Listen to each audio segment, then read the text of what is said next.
everyone, and welcome to this explainer. Today, we're unpacking a really fascinating blueprint on how to completely break free from the time for money grind.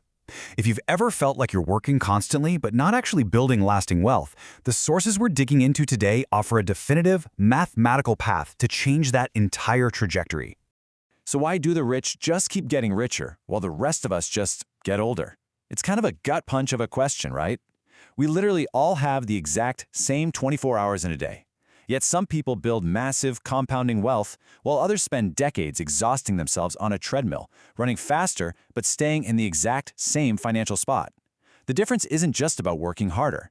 It's the underlying mental model they use to operate their lives.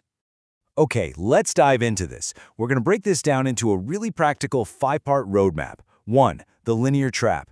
2. The power of leverage. 3. Building your wealth flywheel. 4. The velocity of money. And finally, 5. Surviving the exponential journey. Let's get right into it. Section 1. The linear trap.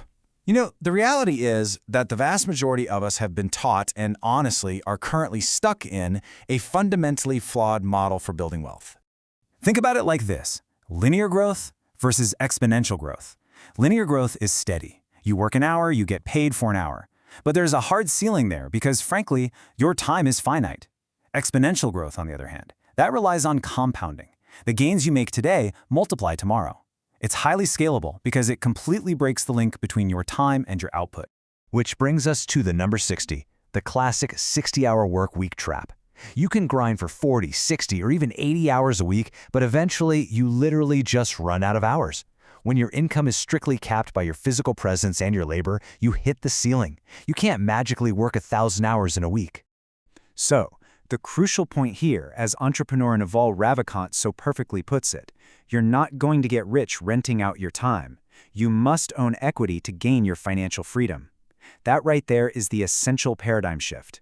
You have to flip from selling your labor to owning assets that generate value whether you're awake or asleep. But how do you actually make that transition?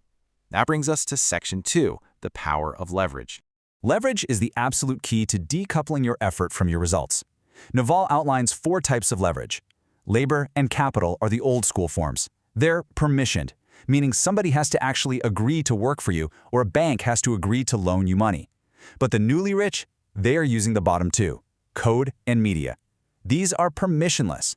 You don't need anyone's okay to write a piece of software or record a video. Once created, they act as an army of robots working for you around the clock with a zero marginal cost of reproduction. And honestly, it is shockingly cheap to build this robot army today. Running a website can cost less than $1 a day. Email services like MailChimp are often free for your first couple thousand subscribers. Platforms like Twitter and YouTube offer limitless global scaling completely for free. The barriers to entry are basically gone. But there is a catch. Leverage is a multiplier. If you have a ton of leverage, the consequences of your decisions are massively magnified. It's like tossing a small pebble into the water. Normally, it makes a tiny ripple. But with leverage, that pebble hits like a massive boulder. That means your specific knowledge, your expertise, and your judgment become hypercritical. Leverage compounds your judgment for better or worse. So, you've got your leverage and your judgment, now what? Section 3, building your wealth flywheel. This is where we combine everything into a self-sustaining system. Picture Jim Collins's famous Flywheel Effect. Imagine pushing this massive, heavy metal disc. At first, getting it to move at all takes tremendous effort. You push, and it barely inches forward. But with consistent effort applied in one direction, it completes a turn. Then another. The momentum builds until its own heavy weight starts working for you. People on the outside will look at your success and call it an overnight miracle. But from the inside, you know it was just organic, relentless effort applied over time. To get that flywheel spinning, Walker Deibel points out you have to put something in. You have 3 core drivers: time, money, and skills. When you're just starting out, you usually have a lot of time but not much cash. So you put in time to build skills. Eventually, you use those skills to access other people's money. The faster you can leverage other people's time or capital, the faster your flywheel turns. And this brilliantly illustrates a real-world application of the flywheel: intellectual property licensing. If you build a proven framework, software, or brand, you can license it out.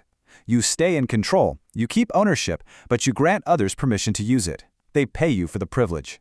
You're effectively taking your past effort and scaling it infinitely without adding any new operational stress to your life. Your flywheel spins faster on their energy. All right, let's talk pure execution. Section 4, the velocity of money. This is the exact financial math the wealthy use to accelerate everything. In personal finance, the velocity of money is basically how fast you can recover your original capital from an investment so you can redeploy it into a new one. See, wealthy people don't let their money sit still. While amateurs focus entirely on the return on their capital, pros obsess over the return of their capital. They want their principal back so they can put it right back to work. The Rich Dad Framework lays this out in highly actionable 5-step playbook. 1. Invest in an asset that produces cash flow. 2. Get your original down payment back, maybe through a cash-out refinance once it goes up in value. 3. Keep the asset. You are now playing with house money, with none of your own capital at risk. 4. Redeploy that original cash to buy a second asset. And 5. Repeat. That is exactly how one pool of capital buys multiple assets over time. Now, this framework heavily challenges conventional wisdom with a pretty bold statement. Savers are losers. Now, it's not an insult, it's just an economic observation. If inflation is higher than your savings account interest rate, your parked capital is suffering a guaranteed loss of purchasing power every single year. Letting money sit static is letting your wealth evaporate. Money, kind of like electricity, is only powerful when it's moving. Of course, pursuing this path, not exactly easy. Section 5. Surviving the exponential journey. Let's talk about the mindset you actually need to endure the volatility of this path. Now, what's really interesting about this slide is Nassim Taleb's barbell strategy for managing risk. Instead of putting all your money into unpredictable medium-risk investments, you barbell it. 90% goes into extreme safety, cash, bonds. You totally cap your downside. The remaining 10% goes into extreme speculation, startups, crypto, whatever. If that 10% goes to zero, you're fine. But if it hits an exponential trend, your upside is practically infinite. Another survival tactic is rewiring what you measure. Shift thinking shows us that incremental metrics, like predefined goals and immediate sales, will look absolutely terrible at first in an exponential game. You need to measure exponential metrics instead. Network effects, explosive usage, organic enthusiasm. Exponential curves start out painfully slow and flat. If you judge them with a linear ruler, you're going to quit long before the curve finally bends upwards.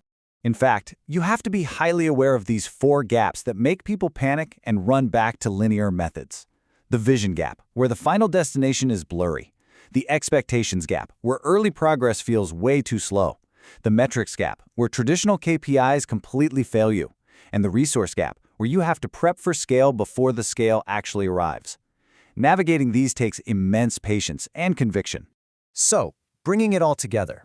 If we synthesize this entire explainer down to a single bumper sticker philosophy, it brings us right back to Naval. Earn with your mind, not your time.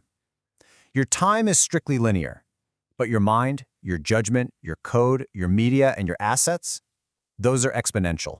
Which leaves us with one final essential question for you to ponder today. The tools are free, the leverage is permissionless, and the blueprint is crystal clear. So, what will your army of robots build for you while you sleep? It's time to start spinning that flywheel. Thank you so much for joining me on this explainer, and I'll catch you next time.